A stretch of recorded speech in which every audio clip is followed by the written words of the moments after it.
الرحيم الحمد لله رب العالمين والصلاة والسلام على سيد المرسلين وعلى آله وصحبه أجمعين وهرين الله يا مهد اسكاله سبحانه وتعالى nabadgelyo iyo naxariisna nabigeena korkiisa ha ahaato sallallahu alayhi wasallam mahadcelinta iyo salliga kadib waxaan aad ugu mahadcelinayaa dhammaan ka soo qaybgalayaasha xafladan aad u qiimaha badan anigana waliba wax weyn iigu sii fadhida ilaahay baa ku mahadsan ugu horeyn qabanqaabayaashii xafladda oo igu horeeyaan xarunta cilmi baarista ee hadaf aad baan ugu mahadcelinayaa muwaasada minhaaj iyadana qayb weyn ku lahayd maamul maayirka magaalada taliyaha booliska xildhibaanka kamida xildhibaanada dowladda Puntland odayaasha iyo cuqalada gabdhaha dumarka oo runtii si gaar aan ugu faraxsanahay dhalinyarada meediyada culimada iyo dhammaan ka soo qaybgalayaasha xafladda assalaamu calaykum waraxmatullaahi wabarakaatuh runtii fursad weyn bay galabta ii tahay intaan oo caqligii iyo labeentii reer baraneeda inaan la kulmo sida sheekh ciise sheegay ujeeddada intii aanu wada soconnay aanu isku wada ogeyn waxay ahayd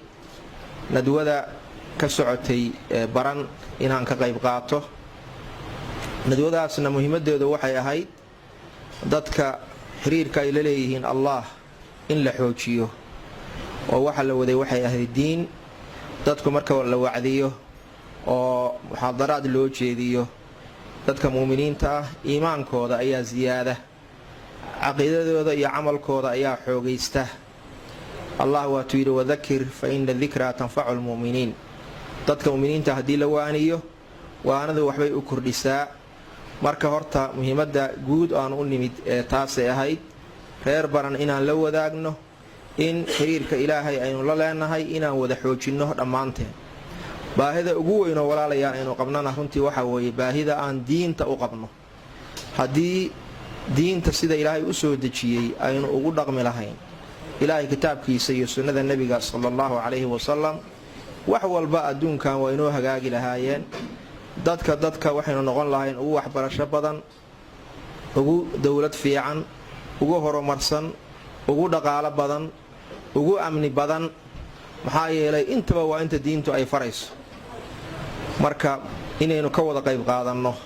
diinta iyo shaqadeeda iyo dadka dacwada islaamka in la wada gaarsiiyo in dadka wanaaggana la faro munkarkana laga reebo waa xil kulligeynina wada saaran dhallinyaro iyo waayeel rag iyo dumar madax iyo dad madax loo yahay intaba ujeeddada kale oo aniga ii wehelisay runtii iyo weliba aad iigu weynayd oo mar dambe aan la soo baxay boorkeeda waxay ahayd hawshii waddada oo runtii muddaan ku haminayay weliba bilihii dhowaa inaan fursad u helo inaan imaado baran oo shacabka iyo dowladda maamulka reer baraneed aanu xog isdhaafsanno talana isweydiinno sidii waddada socodsiinteeda loo dardargelin lahaana aynu ka tashanno waddada sidaad og tihiin dhaqaale ururinteedu waxay bilaabatay 2015 shaqada waddada laga qabanayana waxay bilaabatay 2016 shaqada hadda la qabtay waad ka warhaysaan ilaa iyo ceel daahir ilaa iyo hadaaftimo oo 120 kilomitir wax yar dhiman ah ayaa wejigii koowaad oo jayga ahaa lagu dhammaystiray ilaahay fadligiis shaqadaas sanad ka hor ayay dhammaatay taqriiban dhaqaalaha guddiga ay gacanta ku qabteen oo soo xerooday ilaa iyo waagaas lacag ilaa 8 milyan ah ayay gaaraysay wax yar baa dheer baan filay lacagtaas inta ugu badan waxaa laga bixiyey gaadiid waad ka waraysaan guddigu wuxuu gacanta ku hayaa gaadiid wadda lagu dhiso midka ugu badan uguna qiimo badan oo Soomaaliya hadda yaala inta aan ogahay ilaa dhowr iyo 60 gaadiid ah oo noocyada kala duwan ee wada dhismaheed looga baahan yahay oo dhan ayaa guddigu gacanta ku haya. welibana waxbaa kasii dhimanoo hadeertaan dhowaan waxaan sugaynaa 2 ruulo oo ruulooyinka laamiga laga shaqeeya ah inay yimaadaan. had iyo jeer wuxuunbaa la soo galayaa intaas. lacagtaas waxay ku baxday wadada hadda inta la dhisay, gaadiidka, warshadaha waad ka warhaysaan labadii warshadood, tii jayga iyo tii daamurka labadaba way rakiban yihiin iyagoo shaqaynaya. markii ay istaagtay shaqadii ay dhammaatay shaqadii jayga,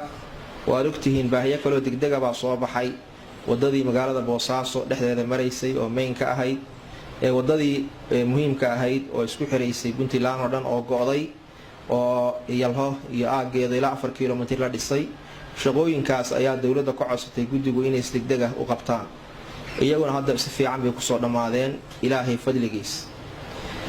waxaa loo gudbay marka fayskii labaad oo wadada daamurka lagu saari lahaa, waadna ka wada warhaysaa. fayska waxaa loo gudbay iyadoo wadadii aanay waxba u oolay. wadada waagii hore baarlamaanku wuxuu ansixiyey meelo dhowr ah oo dhaqaale uu ka soo gelay. waxaa ka mid ah dekada oo 3% loogu daray oo ganacsatada ay ku deeqeen, waxbarashada oo wax lagu qoondeeyay,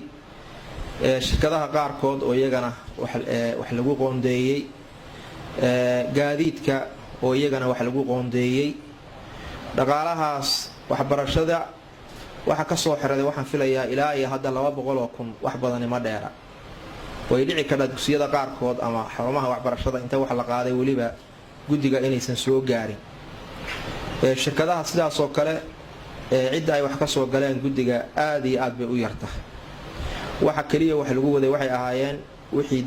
dekada ka soo baxayay iyo gaadiidka oo iyaguna mararka qaarkood sidii la rabay aan u soo xiroonay dhaqaale xumada waddanka ka jirta darteed. taqriiban lacag 100,000 ka yar ayaa laga yaabaa inay soo xirooto bilaha inta badan. bilaha qaarkoodna haddii la waayo maxaa yeelay waddanka xaaladda iyo dhaqaale xumada ka jirta waad la socotaa. dhaqaalaha intaa la eg guddigu aad buu isugu dayay inuu beeqaamiyo. waad ka waraysaanoo shaqaale nooc walba laho ilaa 100 ka badan ayaa wadada ka shaqeeya oo ajnabi iyo Soomaaliba leh. in horta shaqaalaha mushaarkooda uu meel saaran yahay oo marna aan la waayin guddigu waa ku talagalay. gaadiidka intaa la eg had iyo jeer wuxuu u baahan yahay in la ribeergareeyo oo ciladihiisa ayaa badan. dadka wadanka dadka aqoonta u lahaa inta badan maba joogaanba, oo waxa laga yaabaa cilad yar intay timaado wadanka wax sameeyay in laga waayo. kharash joogtaa bay u baahan yihiin. in guddigu wuxuu aad isugu dayay bal meeshii wax la gaarsiiyo mar inaan dib looga noqon oo gaadiidka nabdoonaan lagu hayo, shaqaalahana xuquuqdooda in la joogteeyo. saas ayay wax ku socdeen. fayska labaad marka loo gudbay wax dhaqaale ah oo guddigu gacanta uu ku hayay ma jiro, bal lacag dhowr 100,000 ah oo deyn ah ayaaba lagu lahaa oo shidaalkii iyo isbeer baartigii iyo kharash badan ayaa guddiga lagu lahaa markaas. laakiin guddigu wuxuu go'aansaday inuu ku dhiirado in fayskii labaad oo wadada laamiga lagu saarayay inuu ku dhawaaqo. meel fiican baana hadda wax marayaan. waad ka warhaysaan 5,000 oo fuusto oo daamur ah ayaa guddigu deyn ku qaaday. 3,000 awal baa la soo dejiyay. 2,000 oo kalena hadda waxay yaaleen dekada oo markabkii dekadu joogaa laga dejin lahaa. 5,000 oo kalena waa idinku bashaaraynayaa. isla shirkadii ayaa laga dalbay oo guddigu uu ka codsaday oo heshiiskii uu dhammaaday inay isagana soo raraan oo guddigu iyagana deyn ay kusii qaadayaan. asbuucan awalkiisii guddigu wuxuu go'aamiyey in shaqooyinkii kale oo dhanba la xiro, daamurkiina wadada lagu bilaabo oo horta bal ugu yaraan 10 kilomitir in hadda laamigii la saaro. oo shaqadaas hadda in gaadiidkii loo soo raro shaqadii way socotaa. degdeg baana loo bilaabayaa haddii ilaahay idmo insha allahu tacaala. haddii waaga dhoweyd iclaamka uu baxay guddigu wuxuu fadhi la yeeshay madaxweynaha dowladda Puntland. runtiina isagaaba arinta markii ugu horeysay bilaabo uu yiri fundraising ayaan samaynaynaa waana ka qayb qaadanaynaa. dabadeed waa tii la iska kala mashquulay oo dowladda runtii ama baarlamaan ha noqoto ama wasiirada ha noqoto weliba reer Sanaag si aad iyo aad ah ayay dadaal badan u galeen oo ay u shaqeeyeen laakiin shirkii dhuusamareeb iyo howlo kale iska yimid madaxweyne xogaa wayna ka mashquulay laakiin waxaa lagu balansan yahay haddii hadda uu soo laabto fundraising in la qabto oo xaflad weyn magaalada Garowe in lagu qabto iclaamka oo dhan la keeno halkaas si toos ah dibadda iyo gudaha loogala socdo hadda ka hor fariimaan dirnay shirar jaayad baan qabanay qof iyo fuusta lagu xoojinayo runtii dibad iyo gudaba aad baa istijaab fiican looga helay oo dad badan oo waliba hadda reer Puntland ahayn ayaa xiriir ila soo sameeyay oo kulligood yiri waxaanu diyaar u nahay wadada inaan ka qayb qaadano oo ayaantaas meesha ay wax kaga dhawaaqaan haddii Ilaahay idin gudahana saas oo kale dadaal badan baa socda oo dad dhalinyaro ah oo isxilqaamay baa jira oo reer Sanaag u badan inay meesha qaar ka fadhiyaanna waa filaya Ilaahay ka ajar siiyo dadaal aad u xog badan bay wadaan oo qof iyo fuusto barnaamijkaas wax badan bay ka gaareen iyaguna sidaan filayo intaas waxaa dheer dadaalku dawladda laftigeeda ama golaha wasiirada ha noqoto ama xildhibaanada ha noqoto ama ururadii waagi dhaweyd ururadii siyaasiyiinta ahaa ee Garowe shirarka ku qabsanayay intaba guddigu waa la xiriiray intuba waxay ballan qaadeen in ay ka qayb qaataan haddii Ilaahay idmo farnaysiga marka la qabanayo wixii awoodooda ah iyaguna inay ku dhawaaqaan haddii Ilaahay idmo laakiin hawshu faanoole fari kama qodna way lacagta loo baahan yahay taqriiban haddii la rabo ilaa iyo hadaaftimo laami in la saaro 50,000 oo fuusto ayaa loo baahanay fuusto hadda daamurkii la gaday dekada wuxuu ku yimid 65 saydkana waxaa lagu keenay taqriiban $70 laakiin fuustada hadda halka iska taalo waxayna tarimayso fuustada waxay rabtaa shidaal ku shaqeeya baabuur ku shaqeysa maxaan ku raadin jaygii hadda waad ka wareysaan oo 100,000 oo tan jay ku dhow 100 tan jay ku dhow ayaa diyaar ah oo sanadkan aakhirkiisa inaan 100 ka buuxino baan rajaynaynaa haddii Ilaahay idmo waxaa la rabaa in jayga la raro oo wadada intaan daamurka la saarin waxay u baahan tahay hal level oo levelkii laamiga ah dadka shaqada yaqaan way garanayaan ayaa ka horeeya laamiga oo horta la saaray waxay kale wadada u baahanaysaa meelihii biyuhu ay wax yeeleen dib in loo dhiso meelaha buundooyinka u baahan buundooyinkii hadda waa la sameeyaa shubkii la gelin lahaa iyo shaqadii waa ku socotaa intaan ogahay waxaas oo dhan baa loo baahan yahay taqriiban marka guddigu waxa u soo baxday halka fuusto si loo shaqo geliyo wadada laamiga loogu saaro ilaa qiimaheedu $100 ugu yaraan inuu tagayo 50,000 markii 100 lagu dhifto waa $5 milyan oo $5 milyan lacag culus weey dhinac marka laga eego reer Sanaag marka loo eego haddii hawsha ka wada qayb qaataana waa furuuda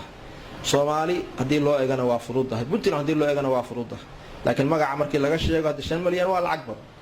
laakiin waxay u baahan tahay inaynu dadaalkeeda ka wada qayb qaadano reer Sanaag markaan u soo laabto runtii wadada aad bay uga qayb qaateen ama ha noqoto wadadu dhulka ay marayso dadka deegaanka u ah ama xoolaha bixiyeen ama raashin ha keeneen ama lacag ha keeneen waa ka qayb qaateen sidoo kale qabaa'ilka reer Sanaag qaybo kamid ah lacag badan bay bixiyeen oo ilaa dhowr boqol oo kun gaaraysa iyagana si gaar ah awalna waa u ducaynay haddana uga mahad celinaynaa gabdhaha kullu ilaa 2 jeer waa huba lacag ay guddiga ku soo gaarsiiyeen iyagana si gaar ah uga mahad celinaynaa dhalinyarada dadaalkoodu ma yara laakiin haddana maanta wadada baran baa asal u ah wax walba hooyay leeyahay wadada hooyadeedu waa baran sida ma hooyadu hadde iyada laga rabaa inay mar walba culayska ugu badan inay qaado maanta waa la dhan yahay looma kala maqna halkaas ay wax marayaan shalay shirkii cawsan waxaan ka iri qoys walba oo reer Sanaaga fuustan ka rabnaa qoys walba in ismaaba hadalkii qaatay wuxuu yiri